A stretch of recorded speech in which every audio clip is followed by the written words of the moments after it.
Hello दोस्तों, कैसे हैं आप सभी। आइए शुरुआत करते हैं वीडियो की। आज का वीडियो है हमारा, टॉपिक का नेम है सीनियर एडवोकेट कैसे बने। जी हाँ, आखिर तक इस वीडियो में हमारे साथ बने रहेगा। और यदि आप चाहते हैं कि इस प्रकार के इम्पोर्टेंट इन्फॉर्मेशन से संबंधित वीडियोस आप तक पहुंचे, तो उसके लिए आपको हमारे चैनल को करना होगा सब्सक्राइब। तो प्लीज़ यदि आपने अभी तक हमारे चैनल को सब्सक्राइब नहीं किया है तो चैनल को सब्सक्राइब करें, ताकि हर वीडियो का नोटिफिकेशन, हर वीडियो का लिंक आप तक पहुँच जाए। तो शुरुआत करते हैं वीडियो की। देखिए, यहाँ पर सबसे पहले मैं आपको बता दूँ कि जो एडवोकेट एक्ट है 1961, ठीक है, उसका सेक्शन है 16, जो एडवोकेट की क्लासिफिकेशन की बात करता है। ये धारा कहती है कि एडवोकेट टू टाइप्स के होते हैं, एक तो वरिष्ठ अधिवक्ता होते हैं, दूसरे अन्य प्रकार के होते हैं। यहाँ पर इस वीडियो में हम बात करने वाले हैं वरिष्ठ की। तो देखिए, ये आपके सामने केस है 2023 का, इंदिरा जयसिंह वर्सेस भारत का उच्चतम न्यायालय। इससे पहले जो वरिष्ठ अधिवक्ता के बनने का प्रोसीजर था वो बिल्कुल अलग था, ठीक है। उनकी पर्सनालिटी, एक्सपीरियंस वगैरह उनके आधार पर ही बन जाते थे, बट इसके बाद जो है इस प्रोसेसर को चेंज कर दिया गया है। तो क्या है ये जानते हैं। यहाँ पर आप देख रहे हैं पृष्ठभूमि, इसका बैकग्राउंड। केस का नाम आप सभी को ध्यान रखना है कि इंदिरा जयसिंह वर्सेस भारत का सुप्रीम कोर्ट। इस केस में माननीय उच्चतम न्यायालय की जो है 3 जजेस वाली पीठ द्वारा फैसला सुनाए जाने के 2 महीने बाद नए दिशा निर्देश दिए। यानी कि इंदिरा जयसिंह के केस में जब फैसला दिया ऑनरेबल सुप्रीम कोर्ट ने, तो उसके 2 महीने बाद कुछ दिशा निर्देश जारी किए। किस चीज़ को लेकर दिशा निर्देश थे कि जो वरिष्ठ एडवोकेट्स को चुने जाने का प्रोसीजर है उसमें चेंजिंग की वजह से। अब यह है कि दिशा निर्देशों में बदलाव के कारण क्या थे, आखिर मतलब यहाँ वरिष्ठ एडवोकेट को लेकर के बदलाव के बदलाव जो किया गया उसके रीज़न क्या थे, इस चीज़ को यहाँ पर इन्होंने बताया है। तो इनके कहने का मतलब है कि फरवरी 2023 की बात है, केंद्र सरकार जो है उन्होंने वरिष्ठ अधिवक्ताओं के पदनाम के लिए दिशा निर्देशों को बदलने की मांग की थी, और इसके लिए उन्होंने सुप्रीम कोर्ट के समक्ष संशोधन के लिए आवेदन भी दायर किया था। यहाँ से जो है वरिष्ठ एडवोकेट के बनने के प्रोसीजर को जो है शुरू किया गया। तो यहाँ पर केंद्र सरकार ने क्या कहा कि पदनाम के लिए वर्तमान आवश्यकताएं प्रासंगिक है। यानी कि 2023 में जो एक केस आया था, इससे पहले सेंट्रल गवर्नमेंट ने मांग की थी, आवेदन दायर किया था सुप्रीम कोर्ट के समक्ष कि सीनियर एडवोकेट्स का जो प्रोसीजर उसमें परिवर्तन किया जाए, क्योंकि प्रेजेंट में यानी कि ये इस केस से पहले जो आवश्यकताएं थी, रिक्वायरमेंट थी कि ये व्यक्ति सीनियर एडवोकेट बनते हैं, वो इररिलेवेंट थी, और इसके परिणाम स्वरूप जो योग्य उम्मीदवार थे वो बाहर हो जाते थे, और जो वरिष्ठ अधिवक्ता के रूप में नामित होने के लिए उपयुक्त नहीं थे वो व्यक्ति अपॉइंट हो जाते थे। इसलिए इस केस के माध्यम से दिशा निर्देश दिए गए सीनियर एडवोकेट बनने के नए, ठीक है। तो यहाँ पर कोर्ट ने डायरेक्शन दिया कि जिन एडवोकेट्स ऑन रिकॉर्ड्स या वरिष्ठ अधिवक्ता या अधिवक्ताओं ने वरिष्ठ अधिवक्ता के रूप में पदनाम प्रदान करने के लिए आवेदन किया था। अब यहाँ पर देखिए क्या होता है, मिलनी आवेदन भी किया जाता है, बट ये कहते कि जो एडवोकेट ऑन रिकॉर्ड होते हैं। तो सबसे पहले मैं आपको यहाँ पर बता दूँ एडवोकेट ऑन रिकॉर्ड कौन होते हैं। देखिए, एडवोकेट ऑन रिकॉर्ड जो है, एडवोकेट ऑन रिकॉर्ड जो है यह ऐसे एडवोकेट होते हैं जो सुप्रीम कोर्ट में एडवोकेसी कर सकते हैं। यानी कि एडवोकेट ऑन रिकॉर्ड वो होते हैं जो सुप्रीम कोर्ट में एडवोकेसी करते हैं। इसका एक एग्जाम होता है जिसको ये लोग पास करते हैं और सुप्रीम कोर्ट में अपना केस जो है फाइल कर सकते हैं, वकालतनामा लगा सकते हैं। तो जो एडवोकेट ऑन रिकॉर्ड है वो भी आवेदन कर सकते हैं सीनियर एडवोकेट बनने के लिए। यहाँ पर उन्होंने बात की है कि जो एडवोकेट ऑन रिकॉर्ड है या जो अदर एडवोकेट हैं, जब वो वरिष्ठ अधिवक्ता के रूप में पदनाम प्राप्त करने के लिए, यानी कि जो वरिष्ठ एडवोकेट का जो टैग है, सरनेम है, उसको प्राप्त करने के लिए आवेदन किया था, तो उन्होंने निम्नलिखित में से कोई एक करना होगा। कहना चाहते हैं जो निर्देश दिया इस केस के माध्यम से ऑनरेबल सुप्रीम कोर्ट ने, तो उसमें कहा कि जो भी एडवोकेट ऑन रिकॉर्ड या अधिवक्ता वरिष्ठ एडवोकेट के पदनाम प्राप्त करने के लिए आवेदन करते हैं, उन्हें निम्नलिखित में से कोई एक करना होगा। क्या? देखिए, नए निर्धारित प्रारूप यानी कि जो नया परफॉर्मा दिया था उसमें अतिरिक्त जानकारी डेटा प्रस्तुत करके स्थायी समिति के विचार के लिए लंबित अपने पिछले आवेदनों को अद्यतन करना होगा। मतलब अगर उनके पहले का कोई भी ऐसा होता है ना कि मतलब पहले भी उन्होंने आवेदन किया था सीनियर एडवोकेट बनने के लिए, बट वो बने नहीं, ठीक है, तो वही कहना चाहता। अब यहाँ पर देखिए, इस केस के माध्यम से जो है ये आपकी परमानेंट कमेटी बैठाई जाती है। अभी परमानेंट कमेटी के पास से आप अपने आवेदन करोगे और विचार वहाँ पर किया जाएगा। तो ये कह रहे हैं कि अगर किसी ने पहले भी अपना मतलब दिया है तो अपने पिछले आवेदनों को भी यहाँ पर इंक्लूड कर सकते हैं। नए निर्धारित प्रारूप में नए आवेदन जमा करके अपने आवेदनों को प्रतिस्थापित कर सकते हैं। भविष्य में जब भी आवेदन आमंत्रित किया जाएगा किसी भी हाई कोर्ट या सुप्रीम कोर्ट में पदनाम के लिए, यानी कि हाई कोर्ट या सुप्रीम कोर्ट में वरिष्ठ एडवोकेट बनने के लिए आवेदन करने के उनके अधिकार को प्रभावित किए बिना 7 अगस्त 2023 तक अपने आवेदन वापस लेने। तो ये थोड़ी सी उस समय की अलग अलग चीज़ें थी। यहाँ पर ये पात्रता मापदंड हम यहाँ पर देखते हैं कि अब कौन, ये जो ऊपर आवेदन की बात की गई थी, ऊपर जो बात की गई है वो आवेदनों की बात की गई थी। तो यहाँ पर हम यह देखते हैं कि आवेदन कौन कर सकता है। तो पहले ये देखिए दिशा निर्देश, सीनियर गाउन के लिए आवेदन करने के लिए न्यूनतम आयु, यानी कि जो सीनियर एडवोकेट हैं उसके लिए आवेदन करने के लिए न्यूनतम एज जो है 45 ईयर्स निर्धारित की गई है 2023 के दिशा निर्देशों के अकॉर्डिंग। लेकिन यह प्रतिबंध तब लागू नहीं होगा, यानी कि जो 45 एज डिफाइन किया, यानी कि 45 साल का होना चाहिए वो व्यक्ति जो सीनियर एडवोकेट के लिए आवेदन कर सकता है।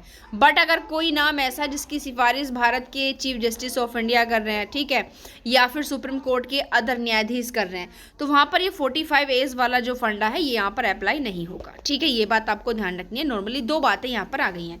अब इनकी सेकंड जो नॉर्म है वो क्या कहता है कि वरिष्ठ पदनामों पर निर्णय लेने वाली सुप्रीम कोर्ट की जो स्थायी समिति है उसके द्वारा आयु मानदंडों में ढील दी जा सकती है। क्योंकि अगर आप ऊपर यहाँ पर ये चीज़ें देख रहे हैं तो ये क्या इसमें ढील ही है, और ये कौन दे सकती है, जो वहाँ की स्थायी कमेटी बैठती है।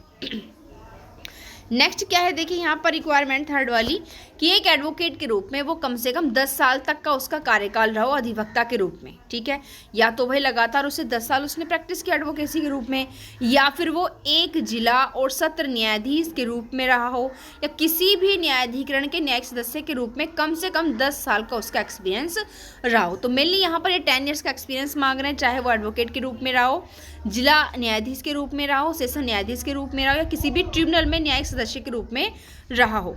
तो उसकी नियुक्ति के लिए पात्रता मानदंड जिला न्यायाधीश के रूप में नियुक्ति के लिए आवश्यक से कम नहीं होगा। ठीक है, यानी कि सबके लिए कितना एक्सपीरियंस मांग रहे हैं, 10 वर्ष का अनुभव उनको होना चाहिए। नेक्स्ट ये क्या कहना चाहते हैं कि उम्मीदवार ने कानूनी प्रैक्टिस मुख्यतः उच्चतम न्यायालय के समक्ष की होनी चाहिए। ऐसा यहाँ पर कोई भी इम्पोर्टेंट वो थोड़ा सा नहीं है, कुछ चीज़ें थोड़ा एक्स्ट्रा हो जाती हैं। नेक्स्ट है थोड़ा सा यहाँ पर ये मूल्य अंक आधारित प्रणाली की बात कर रहे हैं। ठीक है, अब हम यहाँ पर बात करते हैं आवेदन की कि यह जो सीनियर एडवोकेट बनने के लिए जो आवेदन दिए जाएंगे वो कितनी बार दे सकते हैं। तो सिंपल यहाँ पर कह रहे हैं कि वर्ष में कम से कम एक बार आवेदन आमंत्रित किए जाएंगे। Application to be invited at least once a year. जो समिति का सचिवालय है, ठीक है, वो वरिष्ठ अधिवक्ता के रूप में पदनाम के लिए जो एडवोकेट ऑन रिकॉर्ड्स या फिर एडवोकेट्स के द्वारा जो आवेदन किए जाते हैं उनमें हर साल कम से कम एक बार वरिष्ठ अधिवक्ता के नाम की प्रक्रिया शुरू करेगा। ये जो ये जो सचिवालय है ये पदनाम के लिए प्राप्त प्रस्तावों को उच्चतम न्यायालय की आधिकारिक वेबसाइट पर प्रकाशित करेगा। देखिए नाम किसके पास आएंगे, इसके पास जो लोग आवेदन करेंगे। ठीक है, ये क्या करेगा, उन पदनाम जो नाम इसने प्राप्त किए हैं उनको सुप्रीम कोर्ट की जो उसकी ऑफिशियल वेबसाइट है उस पर पब्लिश करेगा और पदनामों के प्रस्तावों पर अन्य हितधारकों के सुझाव के लिए आमंत्रित करेगा। ठीक है, अब यहाँ पर देखते हैं आपने आवेदन कर दिया सचिवालय के समक्ष, तो सचिवालय ने सुप्रीम कोर्ट की जो आधिकारिक वेबसाइट है उस पर आपके नाम जो है पब्लिश कर दिए हैं। अब यहाँ पर जो कमेटी, परमानेंट कमेटी बैठती है, जो ये परमानेंट कमेटी क्या करेगी, ये उस पर्सन के जो एडवोकेट ऑन रिकॉर्ड या एडवोकेट है जिसने अपनी जो मतलब जो अपनी एलिजिबिलिटी को लेकर के जो भी आवेदन उसने किया है उसमें उसकी जांच करते हैं सब चीज़ों की, उसके एक्सपीरियंस की, अगर एक्सपीरियंस है तो कितना रहा है। ऐसा नहीं कि आपका 10 साल का मानो एक्सपीरियंस है बट उन 10 सालों में आपने कोई भी ऐसा केस जो है नहीं फाइल किया है जो बहुत इंपॉर्टेंट टाइप्स का हो, जिसमें बहुत ही लीगली फैक्ट हो। तो ये कहना चाहते हैं कि वरिष्ठ अधिवक्ताओं के पदनाम से संबंधित मामलों को स्थायी समिति द्वारा निपटाया जाएगा। ये जो परमानेंट कमेटी बैठेगी ये उसको निपटाएगी, जिसे वरिष्ठ अधिवक्ताओं के पदनाम समिति के रूप में जाना जाता है। इस समिति में 5 मेंबर होंगे। देखिए, भारत के सीजेआई इसके अध्यक्ष रहेंगे समिति के, सुप्रीम कोर्ट के 2 अदर वरिष्ठतम न्यायाधीश इसके सदस्य रहेंगे, और भारत के जो अटॉर्नी जनरल हैं और बार के जो एक सदस्य हैं, यानी कि जो हमारी सुप्रीम कोर्ट है, सुप्रीम कोर्ट बार एसोसिएशन के जो मेंबर हैं वो, जिसे समिति के अन्य सदस्यों द्वारा नामित किया जा सकता है। ठीक है, ये 5 व्यक्ति यहाँ पर होने वाले हैं। अब यहाँ पर थोड़ा सा ये बताने कि 2018 में क्या दिशा निर्देश दिए गए हैं वरिष्ठ अधिवक्ताओं के बारे में। तो 2018 में भी सुप्रीम कोर्ट ने वरिष्ठ एडवोकेट के पदनाम प्रदान करने को रेगुलेट करने के दिशा निर्देश जारी किए थे। इन दिशा निर्देशों ने गुप्त मतदान द्वारा मतदान की प्रणाली को हतोत्साहित किया, सिवाय उन मामलों को छोड़कर जहां यह अपरिहार्य था।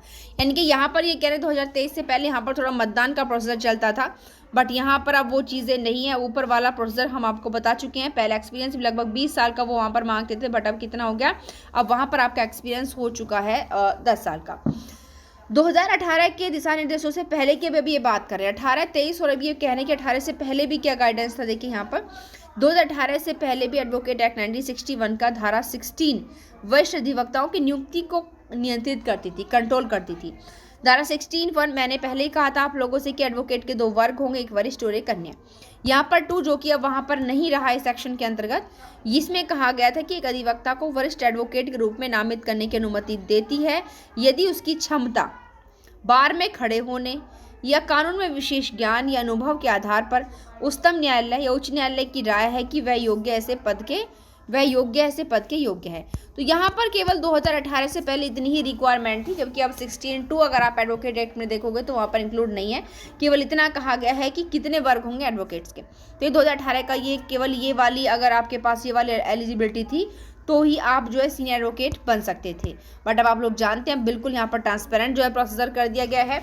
और अब 2018 के बाद भी जो ये सारी चीज़ें बनी थी, इतने साल का एक्सपीरियंस वगैरह, ये भी बिल्कुल अब ख़त्म कर दी गई हैं। अब 2023 के बाद नई चीज़ें, नए फैक्ट जो है यहाँ पर अप्लाई हुए हैं। तो ये पूरा प्रोसीजर है, यानी कि सुप्रीम कोर्ट के या फिर हाई कोर्ट के वरिष्ठ एडवोकेट बनने के लिए स्थायी कमेटी के समक्ष आपको आवेदन करना होगा। आवेदन वही कर सकता है जिसकी 45 एज हो, कुछ कंडीशंस को छोड़ करके। जैसे सुप्रीम कोर्ट के आपके CJI या फिर अदर सीनियर जजेस अगर किसी पर्सन को नामित करेंगे, या फिर उसे 10 ईयर्स का एक्सपीरियंस होना चाहिए, अपने क्षेत्र में उसने जो केसेस फाइल किए उनमें एक महत्वपूर्ण डिसीजन आया हुआ होना चाहिए। तो कुछ और भी ऐसी चीज़ें, ऐसे नहीं कि जो यहाँ पर 2-3 चीज़ें दे दी वही हैं, और भी देखिए उसकी पर्सनैलिटी, उसके केसों का स्टेटस, वो सारी चीज़ें भी वहाँ पर फाइंड आउट की जाती हैं। ठीक है, तो यहाँ पर ये है। और देखिए सुप्रीम कोर्ट के ये जो वरिष्ठ जजेस होते हैं ये अपना वकालतनामा फाइल नहीं कर सकते हैं। पहली बात ये किसके थ्रू, ये सुप्रीम कोर्ट में अगर जाएंगे तो एडवोकेट ऑन रिकॉर्ड के थ्रू अपना बातें पेश कर सकते हैं, और कहीं पर भी खड़े होकर ये आर्ग्यूमेंट कर सकते हैं। इनके लिए किसी भी चीज़ का प्रकार का प्रोहिबिशन जो है कि नहीं है। और दूसरी बात मैं आपको यहाँ पर और छोटी सी बता दूं कि जो हमारा जो सुप्रीम कोर्ट है, सुप्रीम कोर्ट में केवल 2 टाइप्स के एडवोकेट ही प्रैक्टिस कर सकते हैं। तो आपके जो एडवोकेट ऑन रिकॉर्ड्स होते हैं, और दूसरा आपके सीनियर एडवोकेट्स। और किसी भी नॉर्मल व्यक्ति को वहाँ पर प्रैक्टिस करने का अधिकार नहीं है, बशर्ते कॉमन एडवोकेट जो होता है वो कर सकता है, बट उसे एडवोकेट ऑन रिकॉर्ड अपनी तरफ से वहाँ पर अथोराइज करेगा तभी कर सकता है। अदरवाइज ऐसे सीधे डायरेक्ट जो है सुप्रीम कोर्ट के अंदर वो बंदा भी, एक जो कॉमन एडवोकेट है, वो नहीं जा सकता। ये बात आप लोगों को ध्यान रखनी चाहिए।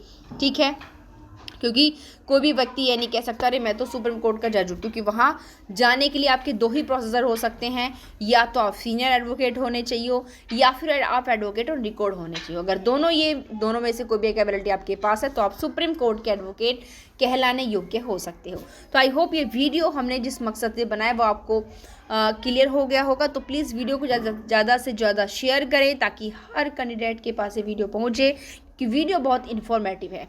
धन्यवाद।